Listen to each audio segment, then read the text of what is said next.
But tonight I wanted to talk about how are we living meditation here and now, because there's a lot going on in the world. And as meditators, you know there's often both external things and internal things that interrupt that flow of practice in the moment, interrupt it during the day, right? And these are things that we're dealing with. And part of it is it also helps us to get clear on what's going on in the world from a more meditative perspective. You know, we can look at what's going on in the world from, you know, economic perspectives, philosophical perspectives, political perspectives.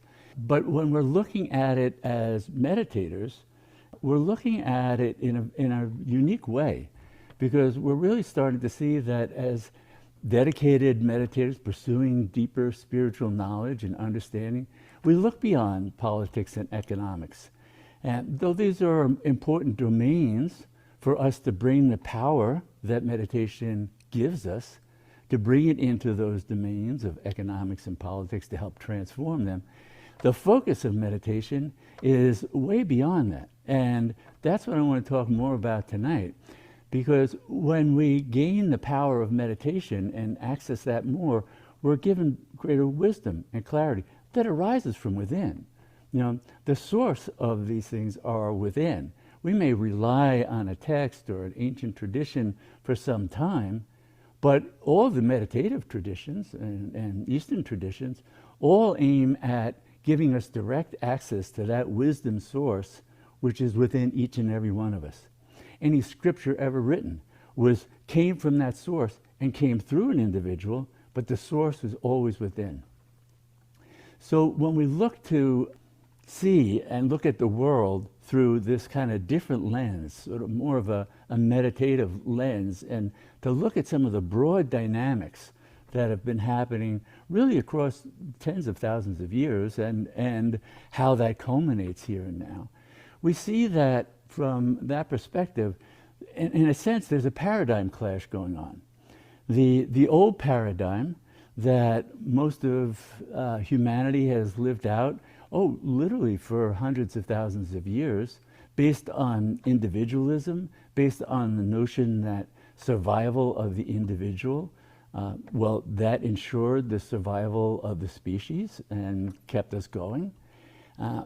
But things changed.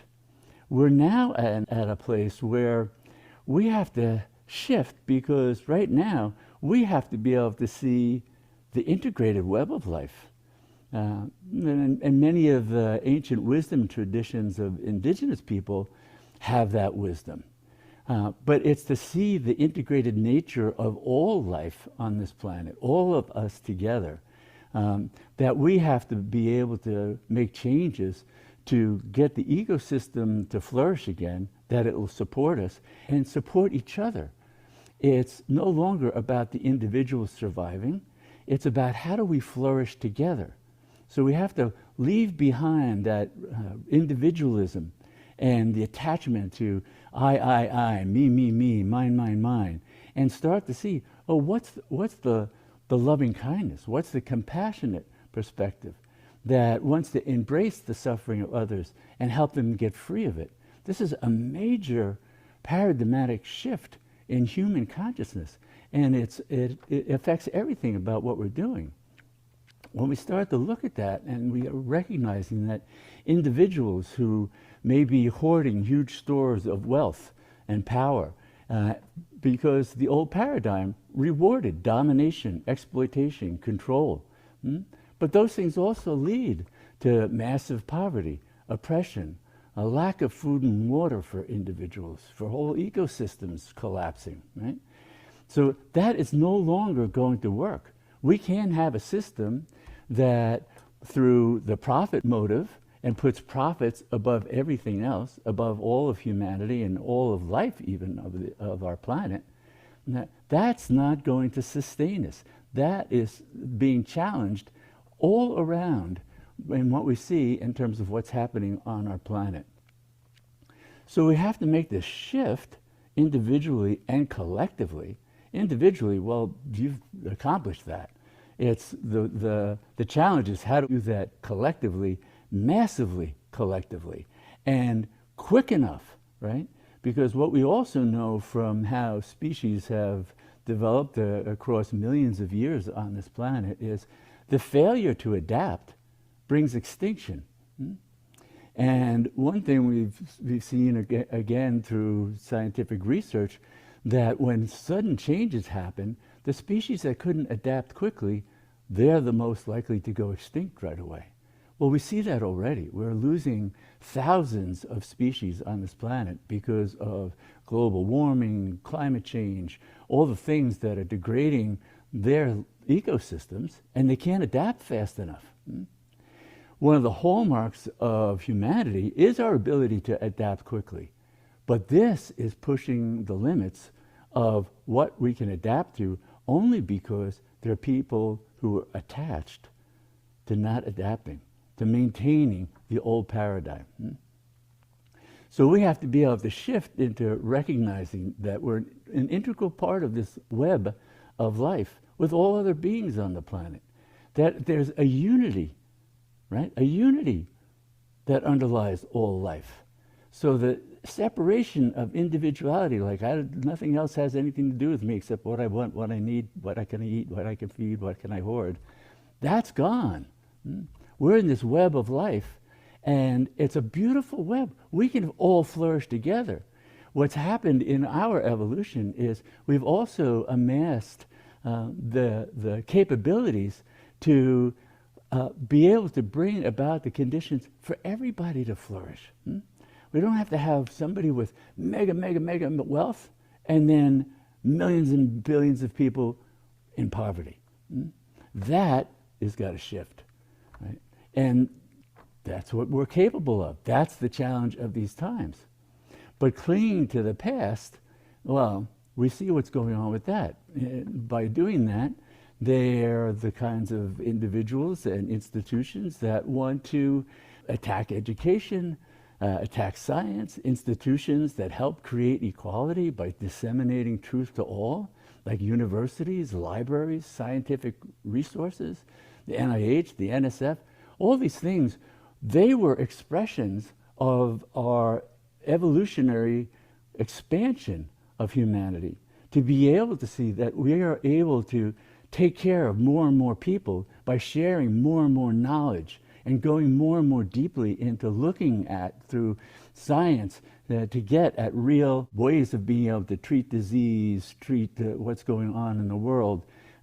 But now we have a system in place that is trying to impede that. And it's in part because what happens with the old paradigm is people are so identified with it and feel so the need to defend it that they crush anything that's in its opposition, and especially when they have the wealth and the power to do that.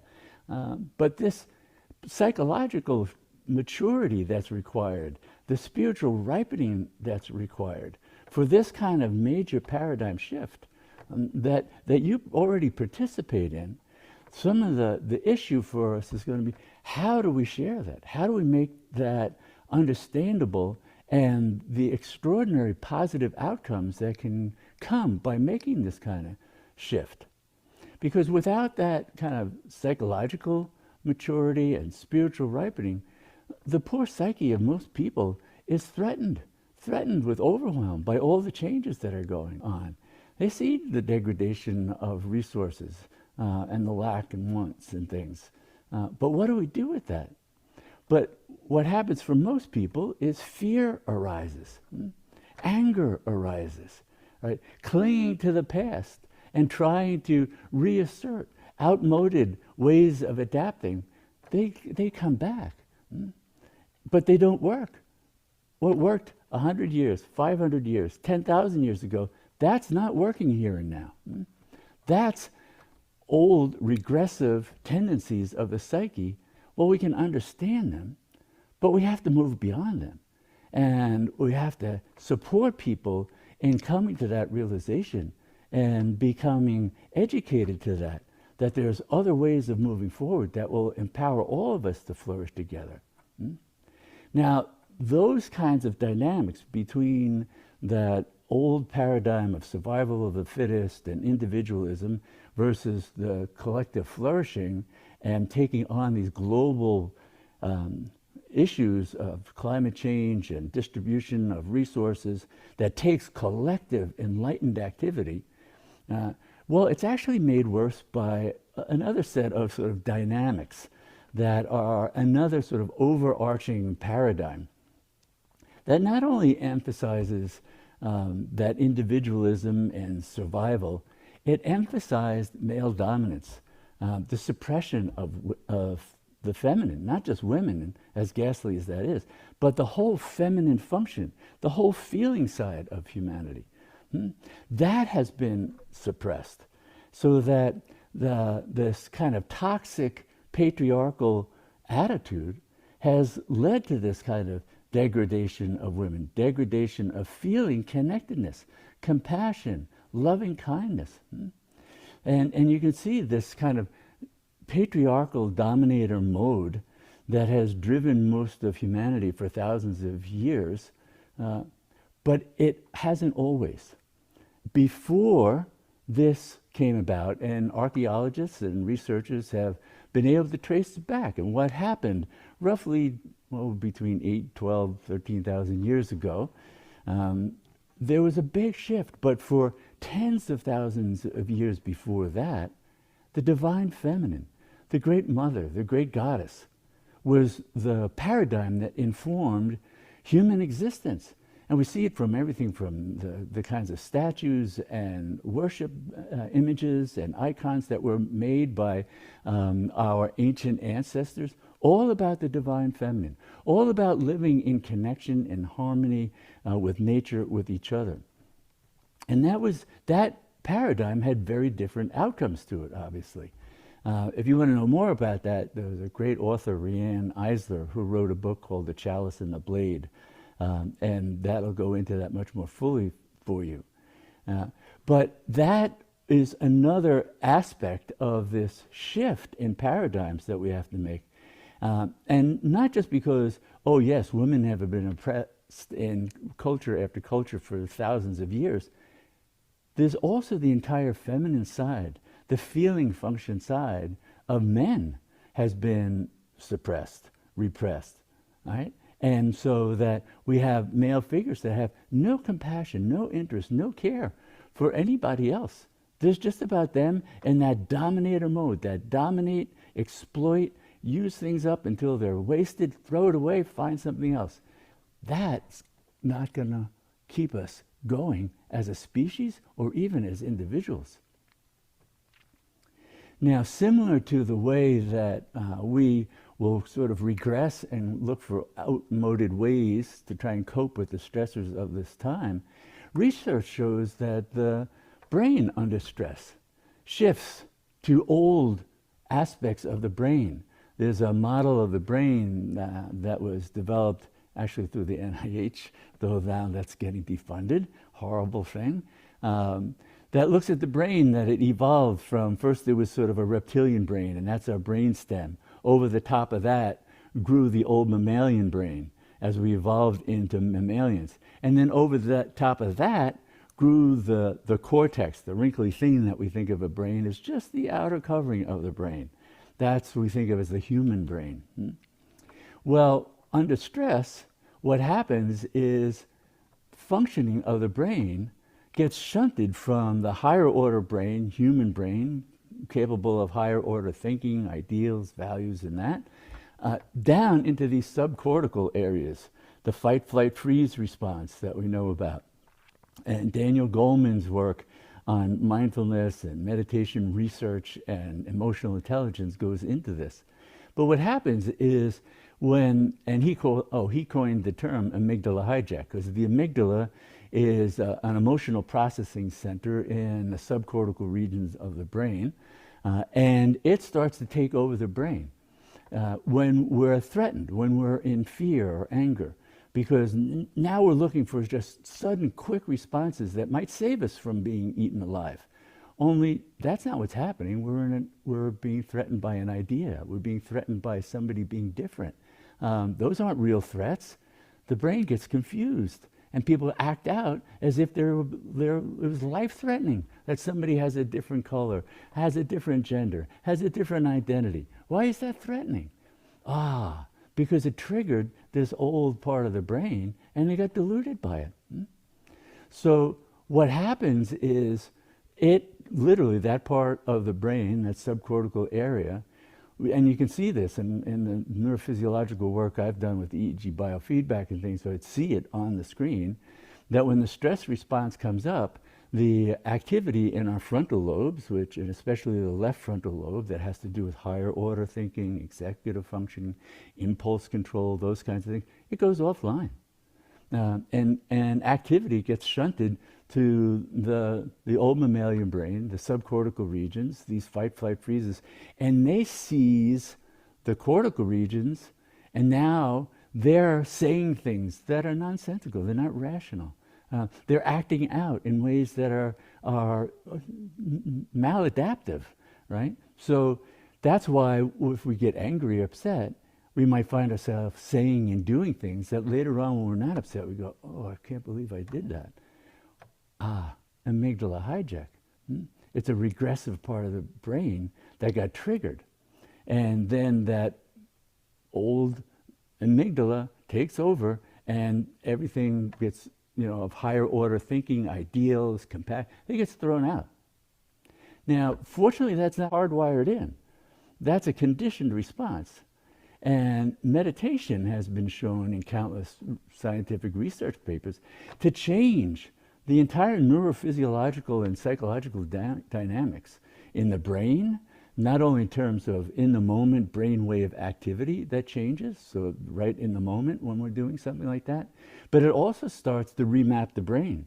It starts to change what areas of the brain are more dominant, so that when stressors come up, we are now being able to develop stress resilience and stress resistance. We don't get triggered. We get to recover much more quickly if we get stressed. We don't get as stressed. So all these things begin to shift because of what meditation practices do when they hit the brain and really start to tune us in to innate capacities. These are just born of innate capacities. And we might think of many of these meditative kinds of practices as ancient brain hacks. The ancient yogis, sages, and saints went, no, all this reactivity and emotional, driven thinking gets in the way of coming to know the infinite, coming to know the divine. If we're under stress all the time, that capacity is offline.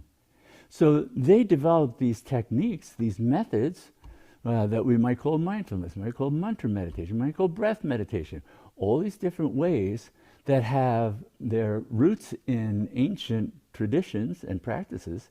They now can clearly be seen in our modern research to really alter the brain in very positive ways.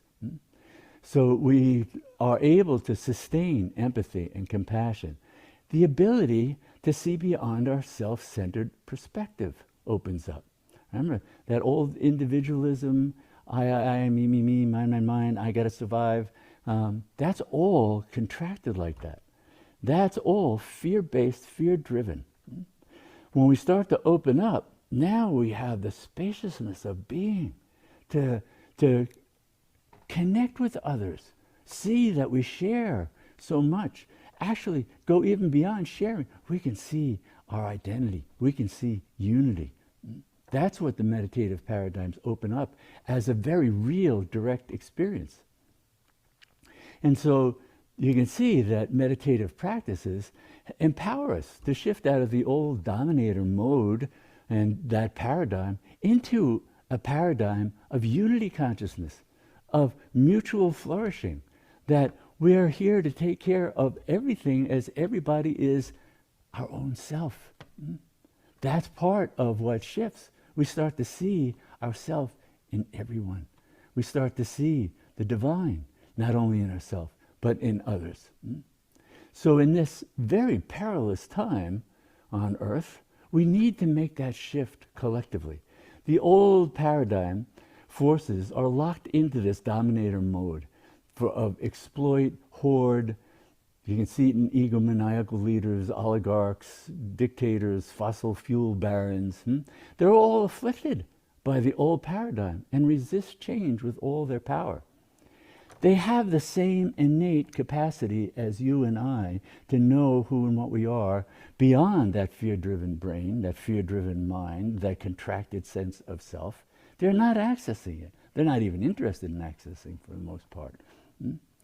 So we want to see them and see what's going on for them as not the absence of their true nature. It's just so overwhelmed by these paradigms and conditioned mind patterns that then cause them to flail about and create more and more suffering for themselves and others and for the whole planet. So we need to take steps that help us to get them out of power, contain that, and get our people who have a much more enlightened view and perspective for mutual flourishing, compassion, kindness, that make use of resources for the benefit of all. And that's part of our individual and collective spiritual evolution. That's part of the critical nature of this time. And so we need to support in every way possible the leaders doing this across the country and around the world that embody this much broader, more embracing, more adaptive. The old perspective is maladaptive. It will lead to the death of more and more species, including our own, if we're not careful. So it's completely maladaptive. And so this is a critical time for making that shift and supporting it happening everywhere. Now, this critical time in our evolution is also known as the time for the return of the Great Mother, the return of the goddess.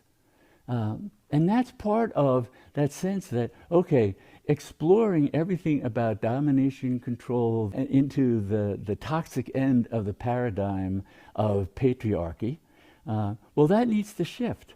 And we have to now balance it out. Okay, we gained certain powers and abilities through pursuit of that, but it got out of balance and became toxic, became poisonous to the entire planet and all beings, except if you're an oligarch.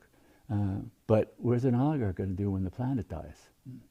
So this is a time when we want the integrative function, and that comes through the divine feminine.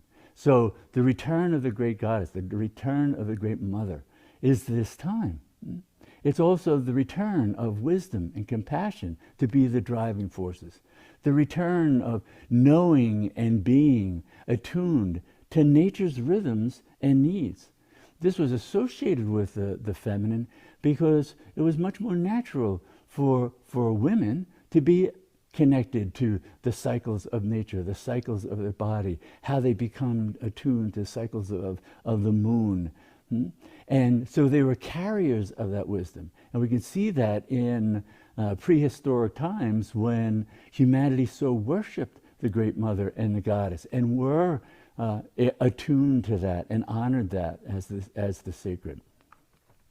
So this return to knowing the unity of all, but it's returning to know what we once knew, and the knowledge is still within us, deep, as our essential nature, the unity of creator and creation.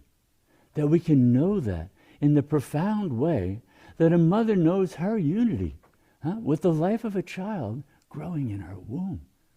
They're not separate, they're one. And there's a connection and a bond that is never broken through that. That's us in all of this reality that we give birth to moment by moment through our thoughts, our actions, what we bring into the world. And that's what meditation is also empowering us to be conscious of and see what we're doing. See how unconsciously we can be creating the destruction, the degradation of others. This is part of what we have to own, the empowerment that goes with a shift in state of consciousness into a meditative, unitive state of awareness. This is an innate capacity. And we have that built in. And it can foster the kind of evolutionary processes and changes that we need to make. And meditation is really key to cultivating that the psychological, the neurophysiological, the relational, the spiritual capabilities that we're all endowed with as human beings to fully realize, that we see flourishing in great sages and saints who exemplified that. They had an innate capacity. They're all humans. You're human, they're human, same capacities. The difference is who cultivated these qualities to integrate into everyday life versus others who just went with the paradigm of survival of the fittest, domination, exploitation, control, take care of myself, and who knows what happens to anybody else. So meditation as a practice really starts to shift that, and we can see it again. We can see the shifts physiologically, neurophysiologically, psychologically, relationally. These have been an ongoing research into the profound ways that meditative practice does this. Now, it's interesting that the state of meditation are typically dismissed and demeaned by those stuck in the dominator mode of consciousness. In part because meditation was, well, really, in a sense, it was associated with the feminine side of our psyche because it's open, it's intuitive, it's receptive, it's unitive. It sees unity, it sees connectedness, it sees relationally, it sees through the eyes of loving compassion. That's very different. You're seeing through that. Now, maybe that's going to get in the way of that impulse to dominate, control, exploit. So especially for men, that was stomped out and denigrated even in women. So we see women as the sadly afflicted daughters of the patriarchy in power in government, and they embody the same distorted perspectives. So practices like meditation help to cut through that. For ourselves as individuals, and as more and more of us are doing it, it becomes our collective experience. And we want to share that. We want to see the fabric of society reflect that, because it's a way of helping all of us to flourish, all of us to discover what's our creative capacities, what's our loving, compassionate capacities, and be able to integrate that into everyday life. Because the other paradigm was skewed. That dominator mode is skewed towards, well, there's either self or others. So it makes others, it makes othering go on. And then that's the first step to then diminishing, degrading others. Not myself, it's somebody else. So that's diminished. That becomes part of it. It opens the door to being able to control and dominate and exploit as if the other isn't even human. So we dehumanize other humans. That's part of that dominator mode of expression. And we see that, just being flaunted in our society at this point. Now, the growing numbers of people engaged in meditation, and now there are millions and millions in the United States alone, is part of this return of the divine feminine. And because it's opening up this other mode of consciousness that is so much broader and more inclusive and embracing. And men have been imprisoned in different ways than women by that dominator mode, but they suffer. We as men suffer, imprisoned, isolated, cut off from the natural flow of loving compassion, being able to feel, shed tears without being embarrassed, Look at the men in our culture who are hailed as leaders, exemplars. They demonstrate how completely cut off they are, how deeply afflicted and driven by that dominator mode to crush any sign of truth that might even show them the terrible state that they're in. So they want to mock, deny, demean, mock, wokeness, like there's something wrong with being more aware, more compassionate, more kind. No, that's what we're capable of, and that's what we need more and more of. The demeaning of wokeness is just a sign of how deeply afflicted and how distorted people's psyches have become under this dominator mode paradigm. But meditation sets us free. It empowers us to be steady and peaceful in our unyielding efforts to bring unity, equality, an integrated wholeness, holiness, into power, into everyday life. That's what meditation helps to empower us to do. So we draw on the practices every day, throughout the day. So meditation is a peaceful revolution. We reclaim our innate fullness as our materialism disappears. We discover the boundless reservoir of loving kindness within ourselves and live to selflessly serve others. We find the source of unconditioned joy within and generously share the inner wealth we have with others. This is what meditation empowers us. It empowers us because it's bringing us into congruence with our highest nature. It's opening the doors to know what it is to experience the fullness of that inspiration, that creativity, that boundless, loving, compassionate nature that is inherent to us and has just been buried under layers and layers of conditioned mind. But we can throw that off.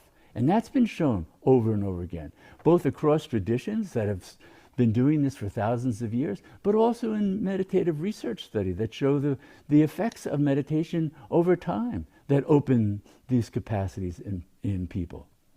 So these are epic times. Meditation practices and ultimately the state of meditation will give us that clarity and strength needed to hold the vision, of the divine in everyone, everything. We work to deconstruct that old paradigm and confront the anger and violence of those clinging to privilege and power and wealth. That's part of our dharma as people who are awakening, are carrying greater wisdom and clarity. It's not to denigrate those who aren't. We've been there for most of our lives. It's to understand it. It's to have compassion and try and find ways.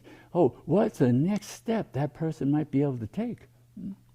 When I was doing programs in federal and state penitentiaries as a volunteer, teaching meditation programs weekly, I went there because I knew these were the people who needed it the most. They were the most imprisoned, and saw individuals waking up in prison and discovering who they are, shedding old layers of violence, ignorance that drove their behaviors, even while they had to stay in prison because they realized, they were accountable for their actions. Unlike some who think they're not accountable, but that'll change. But it awakened them to the truth of who they are.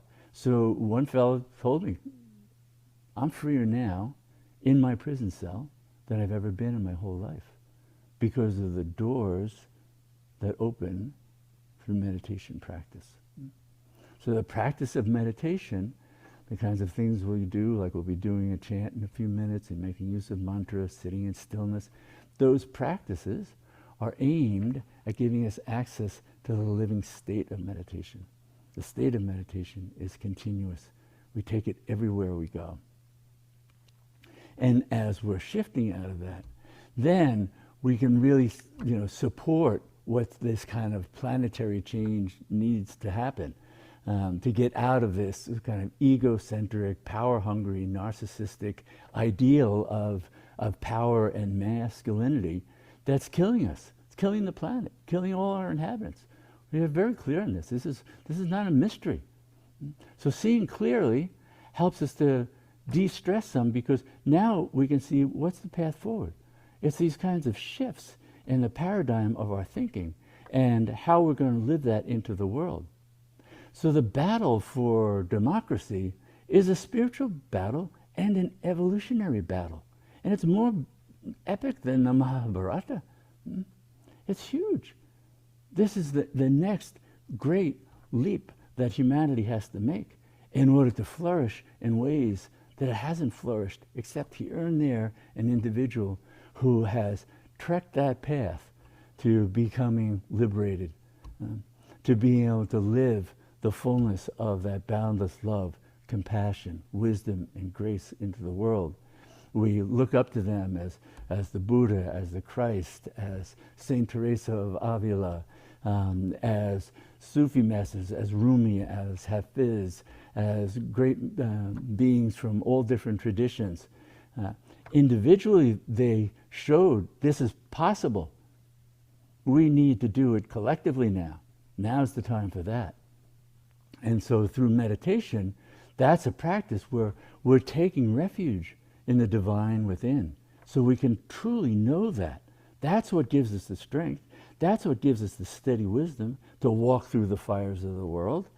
The fires of the world aren't going to suddenly be extinguished. No, we're going to be the water bearers. The age of Aquarius. That's what it is. We carry the waters of wisdom, the waters of life, the waters of loving compassion, of connectivity. That's what's going to put out the fires of this kind of degradation, inequality, destruction of others and the planet. We embody that because it is the nature of our heart center, the living presence of the divine within. And so when we're taking refuge in that, we're taking refuge in Dharma, this sense of being aligned with the highest, empowered by the highest, Dharma Shakti. That's why Gandhi said, where there's Dharma, there's victory. And as somebody who exemplified that and acted with peaceful civil disobedience, he was able to topple the whole dictatorship of the British Empire in India. So we're empowered to do this as part of the peaceful revolution of meditation, the revolution that changes our state and will change the state of our country. That's what we practice. That's what we cultivate. That's what we share with others as a way to get free and live freely into the world with greater love, compassion, creativity, presence. So together we'll usher in the new paradigm by taking refuge. And one way is we take refuge in the Great Mother, the feminine side of the face of the divine. That's that loving, compassionate one, known by every tradition. We might relate to her as Mother Mary, as Ma Kali, as Tarama, as Shekinah, as Our Lady of Guadalupe. Her names are countless. Bridget, so many ways she appears over and over and over to humanity, drawing us back to the truth of who we are, the fullness of who we are, the completeness of who we are, so we can live that wholeness, that holiness into our everyday lives. And we end with this prayer that may all our practices truly benefit everyone, and may all beings know complete freedom from suffering. Namaste.